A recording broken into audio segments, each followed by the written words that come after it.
اور یہ بات پکی ہے کہ بچوں کو صرف ان کی ماں ہی پال سکتی ہے، ان کی ماں۔ اور بات مجھے نہیں بھولتی، ایک شخص نے بیوی کو طلاق دے کے دوسری شادی کی، اس کا بیٹا تھا 10 سال کا، تو اس نے اپنے بیٹے سے کہا کہ بیٹے بتا پرانی اماں صحیح تھی یا یہ صحیح ہے؟ اس نے کہا نہیں ابا وہ تو جھوٹ بڑے بولتی تھی، یہ صحیح ہے۔ وہ جھوٹی تھی، وہ جھوٹ بڑے بولتی تھی میری سگی اماں، یہ سچ بولتی ہے۔ اس نے کہا وہ کیسے؟ کہنے لگا اس لیے کہ میں کوئی شرارت کرتا تھا تو میری سگی اماں مجھے تھپڑ مارتی تھی اور کہتی تھی تجھے روٹی نہیں دینی، جا دوڑ جا گھر سے۔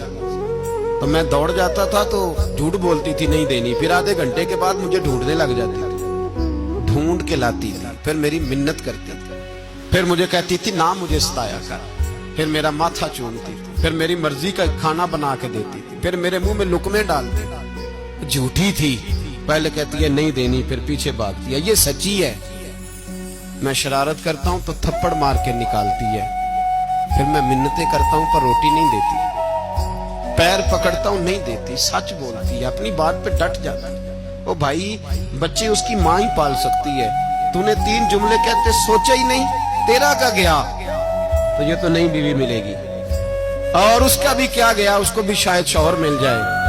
ان پھولوں کی پرورش صرف ان کا مالی کر سکتا ہے، دوسرا کر سکتا تو تو نے حوصلہ ہی نہیں کیا۔ ٹھیک ہے غلطی بیوی کی تھی پر تو مرد تھا نا، تیرے پاس تو دلیری تھی، فٹافٹ 3 طلاق کے جملے کہہ دیے۔ اور میرے رسول پاک علیہ السلام نے فرمایا جائز کام بڑے ہیں پر طلاق جائز تو ہے پر میرے رب کو پسند نہیں، اللہ کو پسند۔